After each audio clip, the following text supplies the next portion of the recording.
Vocês, nessa videoaula nós vamos trabalhar o conteúdo de lançamento oblíquo. Lançamento oblíquo nada mais é do que um movimento que vai descrever um movimento parabólico, ou seja, em forma de uma parábola, ou então de uma semiparábola.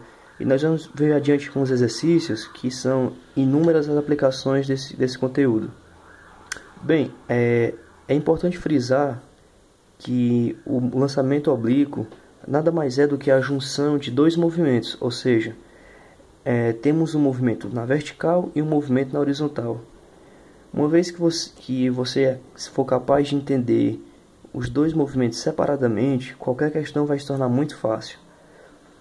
Bom, na vertical, nós estamos lidando como se fosse um lançamento vertical, ou seja, um objeto vai ser lançado para cima, vai atingir uma determinada altura máxima, a sua velocidade será nula e depois ele cair de novo, juntamente com o movimento horizontal que será constante durante todo o movimento. E, como sempre e bastante presente nos nossos conteúdos, nós vamos estudar muitos vetores. E, principalmente nos vetores, nós vamos determinar as suas componentes. Imagine, por exemplo, um determinado vetor V que faz um certo ângulo θ com a horizontal. E nós queremos determinar quais são as suas componentes do eixo x e no eixo y. Bem, eu chamei essa componente de Vx e esse aqui de Vy. E para determinar essas componentes, tem uma regra muito fácil, de uma forma geral, que vai lhe ajudar muito, que seria a regra do colado e do separado. Se a componente estiver colada no ângulo em questão, eu usarei o cosseno. Se a componente estiver separada do ângulo, então eu usarei o seno. Como eu calculo isso? Para a determinação de Vx, nesse caso aqui, eu multiplicaria o módulo V vezes o cosseno de θ, uma vez que essa componente está colada com o ângulo. Você pode ver aqui. Já a componente Vy, se eu fizer uma leve mudança aqui para cá, vocês vão ver que ela está separada do ângulo. Então eu usaria, para calculá-la, V seno de θ. Mas é muito importante lembrar que nem sempre Vx vai ser determinado como V cosseno de θ e nem Vy como V seno θ. É preciso usar sempre essa regrinha, pois nós podemos pegar, por exemplo, um caso em que o ângulo θ está agora com a vertical. E agora a Vy seria calculada como V cosseno de θ e a componente Vx seria calculada como V seno de θ. Para entender melhor esse movimento, imagine que eu lance um objeto com uma determinada velocidade vertical. Ele começa a subir, ganhar altura, só que a gravidade está agindo contra esse objeto, ou seja, a gravidade está desacelerando. Então vai chegar um momento em que a sua velocidade vai diminuir, até chegar no ponto máximo.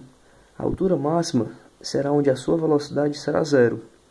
A partir de então, a aceleração continuando a agir, vai começar a exprimir de novo e ele vai começar a ganhar uma velocidade e ele volta ao solo.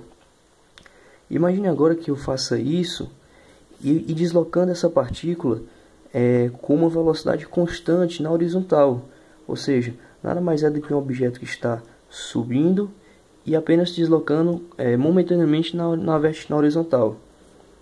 Então, como nós calcularíamos, por exemplo, a componente inicial Vx, que será constante durante todo o seu movimento?